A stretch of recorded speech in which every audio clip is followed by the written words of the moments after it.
बदल के रहिबो आओ नहीं सहीबो बदल के रहिबो। मेरे परिवारजनों, ये बस्तर, ये दंडकारण्य आज बना हो ऐसा नहीं है। यहां आदिवासी मेरे भाई बहन मोदी प्रधानमंत्री बना उसके बाद आकर के नहीं बसे हैं। भाजपा की सरकार बनने के बाद ये मेरे आदिवासी भाई बहन नहीं आए। अरे यहां के लोग तो तब भी थे जब प्रभु श्री राम यहां आए थे। मेरे आदिवासी भाई बहन चाहते थे, इसलिए ही अटल जी की सरकार ने अलग छत्तीसगढ़ का निर्माण किया। भाजपा सरकार ही थी, अटल जी की सरकार थी जिसने केंद्र में अलग जनजातीय अलग मंत्रालय बनाया, जनजातीय विकास के लिए अलग बजट बनाया और जनजातीय विकास के लिए पूरी सरकार के अंदर एक विभाग खड़ा कर दिया। और कांग्रेस ने इतने दशकों का क्या किया भाई? कांग्रेस ने बस्तर को भी दशकों तक नजरअंदाज किया। आप लोगों की परवाह ही नहीं की। उनके दो चार ठेकेदारों को संभालते थे और वही आपसे वोट लेकर के उनको दे देते थे, उनकी गाड़ी चल जाती थी, उनको आपकी परवाह ही नहीं थी। ये भाजपा सरकार है, यहां मेडिकल कॉलेज, इंजीनियरिंग कॉलेज बनाए। भाजपा सरकार ने दंतेवाड़ा में एजुकेशन सिटी बनाई और मैं तो उसको देखने गया था। साथियों, मैंने अपने जीवन का बड़ा हिस्सा, ये मेरा सौभाग्य रहा है कि राजनीति में आने से पहले मेरे जीवन के बहुत वर्ष मैंने आदिवासी क्षेत्रों में गुजारा है। मेरा तो आपसे सीधा नाता है, दिल का नाता है। मुझे गर्व है कि देश की पहली आदिवासी महिला राष्ट्रपति बनाने का गौरव भी भाजपा को मिला है। आप जानते हैं, कांग्रेस की तुलना में भाजपा सरकार आदिवासी समाज के लिए 5 गुना ज्यादा बजट देती है। अगर वो 1 रुपया देते थे तो हम 5 रुपया देते हैं, ये 100 रुपया देते थे तो हम 500 रुपया देते हैं। भाजपा सरकार ने ही 15 नवंबर यानी भगवान बिरसा मुंडा के जन्म दिवस को जनजातीय गौरव दिवस घोषित किया।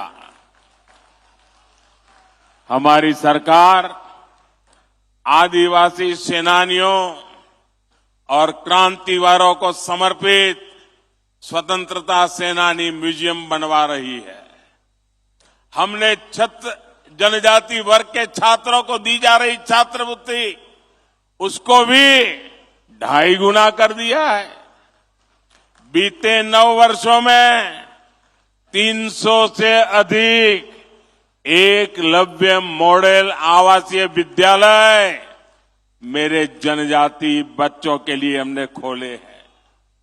साथियों, भाजपा सरकार देश में आकांक्षी जिला कार्यक्रम चला रही है। बस्तर संभाग के भी अनेक जिले ये आकांक्षी जिलों में शामिल है। अब तो हम उससे भी आगे बढ़कर के जिले से निकल के जाकर के आकांक्षी ब्लॉक्स की पहचान कर रहे हैं। इस अभियान के तहत शिक्षा, स्वास्थ्य और रोजगार से जुड़े बड़े बड़े प्रोजेक्ट्स यहां शुरू होने वाले हैं।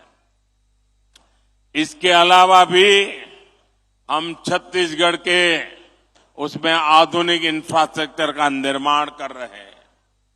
आज भी यहां 26,000 27,000 करोड़ रुपए उसके से भी अधिक प्रोजेक्ट बस्तर को मिले हैं, छत्तीसगढ़ को मिले हैं।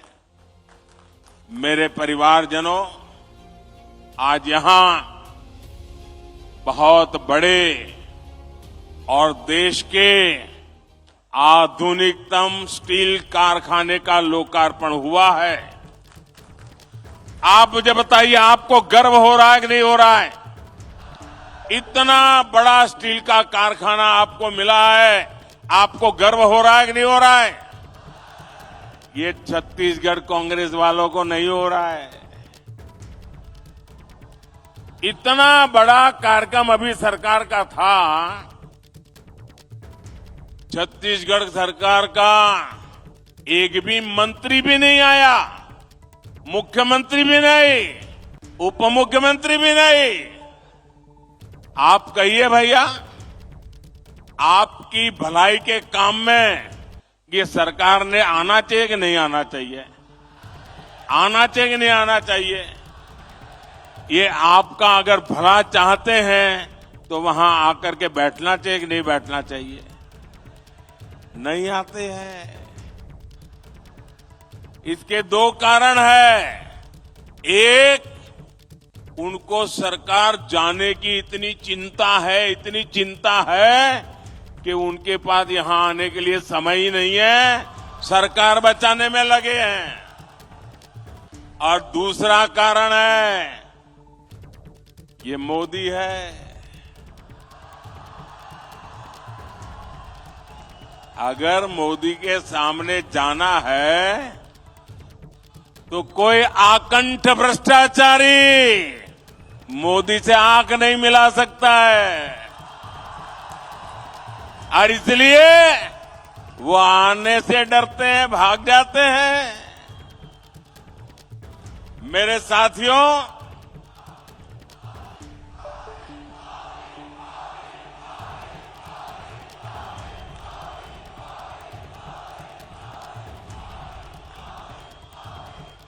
ये स्टील का कारखाना, मुझे याद है हमारे बलिराम जी कश्यप उस जमाने से हमें क्या करते थे। इस कारखाने की मांग आप सभी दशकों से कर रहे थे। हमारी जब मुख्यमंत्रियों की मीटिंग होती थी, मैं गुजरात से मुख्यमंत्री के नाते मीटिंग में आता था दिल्ली में, रमन सिंह जी छत्तीसगढ़ के मुख्यमंत्री के नाते आते थे, और हर मीटिंग में रमन सिंह जी स्टील के कारखाने के लिए जोर से आवाज उठाते थे। आपकी आवाज वो वहां पहुंचाते थे। लेकिन आप जानते हैं कांग्रेस ने ये मांग क्यों नहीं मानी? इसके पीछे कांग्रेस के कट, कमीशन और करप्शन की बोलबाला थी, सोच पड़ी थी। लंबे समय तक कांग्रेस की नीति रही है, क्या करते थे? कच्चा माल विदेश भेजो और फिर उसी कच्चे माल से बना महंगा सामान महंगे पैसे देकर के आयात करो। कहते हैं ना, गेहूं बाहर भेजो और फिर ब्रेड बना करके लाओ। क्या ऐसा कोई करता है भाई? ऐसा कोई करता है क्या?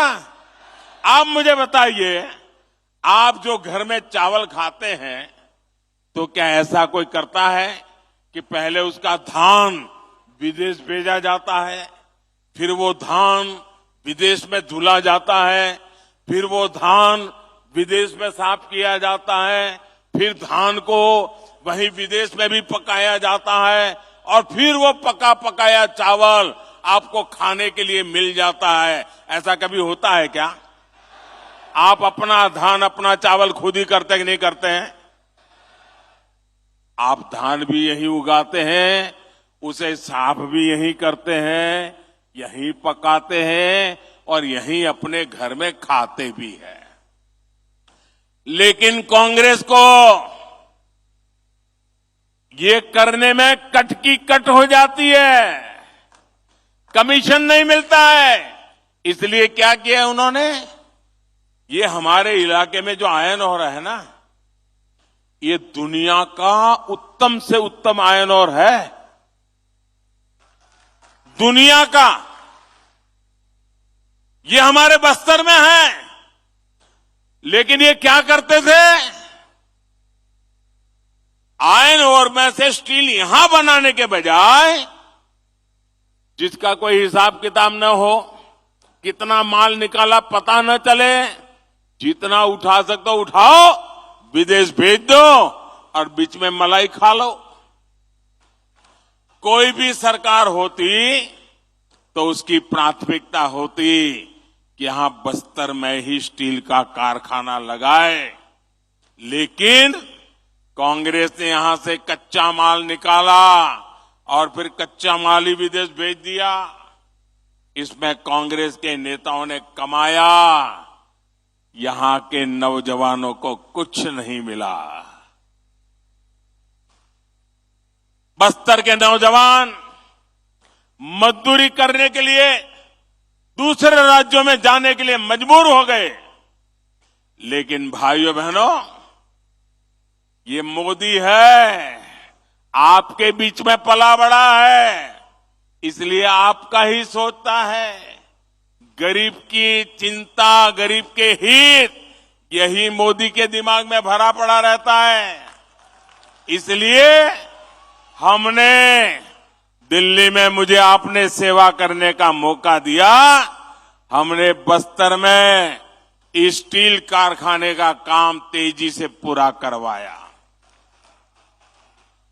भाजपा सरकार ने लगभग 24,000 करोड़ रुपए स्टील के कारखाने पर लगाए। इससे इस क्षेत्र के 50-55 हजार साथियों को रोजगार मिलना तय हुआ है। सरकार ने यह भी तय किया है कि स्टील की जो प्लांट की क्षमता है उसको और बढ़ाना है, मुझे और पूंजी लगानी है ताकि ज्यादा लोगों को काम मिले। यानी स्टील प्लांट पर अब जी हजारों करोड़ रुपयों का और निवेश होने वाला है।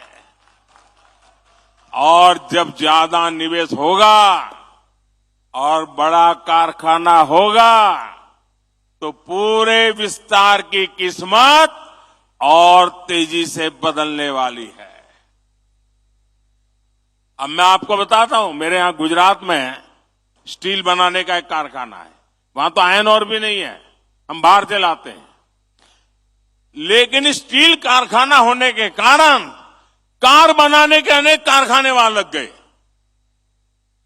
गाड़ियां बनाने, क्योंकि स्टील की उनको जरूरत थी, पास में ही मिल जाता था। अब यहां स्टील बन रहा है ना, और भी कारखाने यहां लगने वाले हैं।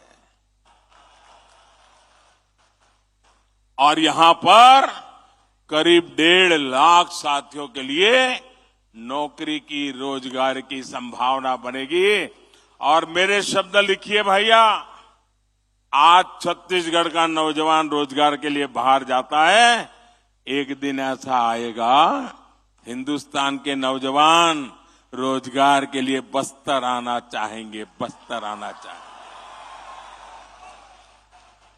आप कल्पना कर सकते हैं, मोदी अगर ये काम कर देगा तो कांग्रेस के लोगों के लिए भ्रष्टाचार के रास्ते रुक जाएंगे। खदान में से जो माल खाते थे उस पर मोदी ने ताला लगा दिया और इसलिए छटपटा रहे हैं। आज भी कितनी झूठी बातें फैलाई, लेकिन आपने उन पर ये तमाचा मारा, इतनी पब्लिक आकर के आपने उनको तमाचा मारा है। झूठी बातें फैलाकर इनका इरादा समझिए। बस्तर के मेरे नौजवानों, इनका इरादा समझिए। ये झूठी बातें फैलाकर ये स्टील प्लांट को भी हड़पना चाहते हैं। इस स्टील प्लांट को भी कांग्रेस ही अपने बच्चों, अपने रिश्तेदारों की तिजोरी भरने का माध्यम बनाना चाहते हैं। लेकिन मेरे बस्तर के भाइयों बहनों, ये मोदी की गारंटी है, ये मोदी नहीं होने देगा। ये बस्तर का स्टील प्लांट आपका है, बस्तर के लोगों का है। इस स्टील प्लांट के मालिक मेरे बस्तर के लोग हैं, मेरे छत्तीसगढ़ के लोग हैं। मोदी इसका मालिक नहीं है। मोदी इसका मालिक नहीं है, और न ही कोई दूसरा नेता, कोई कांग्रेसी को मैं इसका मालिक बनने देने वाला हूं। इस प्लांट के मालिक सिर्फ और सिर्फ बस्तर के मेरे भाई बहन है। ये हक आपका है, कोई आपका हक छीन नहीं सकता है। इस पर कांग्रेस के नेताओं को किसी भी हालत में कब्जा नहीं करने दिया जाएगा। उनको कटकी कंपनी, कमीशन कंपनी, भ्रष्टाचार, बेईमानी करने का मौका नहीं दिया जाएगा। आप मेरे साथ सहमत हैं? तो एक काम करिए, अपना मोबाइल फोन निकालिए और उसकी फ्लैश लाइट चालू कीजिए। मेरी इस बात के समर्थन में अपने मोबाइल की फ्लैश लाइट चालू करिए। शाबाश, देखिए, वाह, दूर दूर तक शाबाश। ये ताकत है। वाह, देखिए, ये मीडिया वाले आपकी फोटो निकाल रहे हैं। देखिए, ये समर्थन है, ये स्टील प्लांट के लिए समर्थन है। कैसा झूठ बोलते थे, और ईमानदारी देखिए, ये सच्चाई यहां देखिए। बहुत बहुत धन्यवाद मेरे बस्तर के भाइयों बहनों।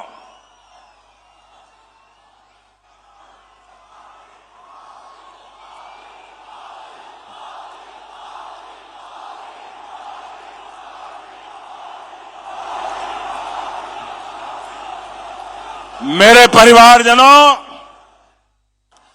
कांग्रेस का ट्रैक रिकॉर्ड दिखाता है कि उसे छत्तीसगढ़ के लोगों की परवाह नहीं है। उसकी प्राथमिकता सिर्फ और सिर्फ छत्तीसगढ़ की संपदा को लूटना है।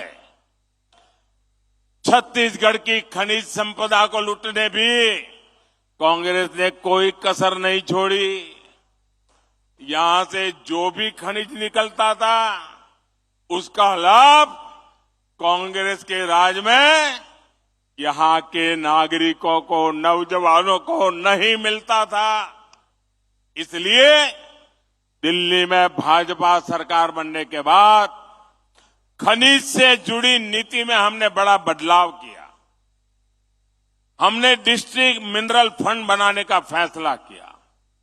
यानी जो भी खनिज यहां से निकलेगा, उसका एक हिस्सा आपकी मालिकी का होगा, आपके विकास के लिए होगा। ये खनिज मोदी की मालिकी की नहीं है, ये खनिज छत्तीसगढ़ की कांग्रेस सरकार की नहीं है, ये आपकी है। इसका हक आपको देने का काम ये मोदी ने किया है। भाजपा ने आपको विकास का साझेदार बनाया, आपको पार्टनर बनाया। इसके तहत छत्तीसगढ़ को 8,000 करोड़ रुपए मिले हैं। लेकिन जानते हैं कांग्रेस ने इस पैसे से क्या किया? यहाँ की कांग्रेस सरकार ने इसमें भी घोटाला कर दिया है। साथियों, आपकी वन उपज के साथ कांग्रेस ने क्या किया, ये भी आपने देखा है। वन उपज तो हमारे जनजातीय समाज के आर्थिक जीवन का बहुत बड़ा हिस्सा रहा है, लेकिन जब तक दिल्ली में कांग्रेस सरकार थी तब तक ये लोग सिर्फ 10-12 वन उपजों पर ही एमएसपी देते थे। आज जो नौजवान हैं उन्हें ये पता होना चाहिए कि उनके माता पिता, दादा दादी, नाना नानी को कांग्रेस ने नमक से ठगा है, नमक से ठगा है। ये आज के नौजवानों को मैं बताता हूं, चिरौंजी जैसे बहुमूल्य वन उत्पाद हमारे आदिवासी परिवार इकट्ठा करते थे, बोरा बोरा लेकर हाट बाजार पहुंचते थे, वहां उन्हें 2-4 किलो नमक देकर ही ठगा जाता था। आपके दादा दादी के साथ ये किया इन्होंने। ये तो भाजपा सरकार है कि जिसने राशन की दुकानों में मुफ्त में नमक देना शुरू किया, तब जाकर कांग्रेस का ये शोषण बंद हुआ। जो उत्पाद एमएसपी के दायरे में नहीं थे, उन्हें कांग्रेस के ठेकेदार ऐसे ही औने पौने दाम पर खरीदते थे, फिर ज्यादा मुनाफा पर बेच देते थे। आज भाजपा सरकार करीब करीब 90 वन उपज को एमएसपी के दायरे में ला चुकी है। कितनी 90। कितनी? पहले कितनी थी? 10-12। कांग्रेस के जमाने में कितनी थी? कांग्रेस के जमाने में कितनी थी? मोदी कितना पहुंचाया? मोदी ने कितना पहुंचाया? ये आपके प्रति जो प्यार है ना, उसके कारण होता है। भाजपा सरकार ने वन धन केंद्र बनाकर वन उपज के बेहतर दाम देने का रास्ता खोला है। आज छत्तीसगढ़ के हजारों आदिवासी बहनों भाइयों को वन धन केंद्रों में रोजगार मिला है। साथियों, कांग्रेस की सरकार ने यहां तेंदुपत्ता संग्राहकों के साथ क्या किया था, ये भी आप अच्छी तरह जानते हैं। भाजपा सरकार ने तेंदुपत्ता के काम से जुड़े परिवारों के लिए जो भी कल्याणकारी कार्यक्रम बनाए थे, वो कांग्रेस ने बंद कर दिए। बोनस कभी मिलता है, कभी नहीं मिलता, मिलता है तो कम मिलता है।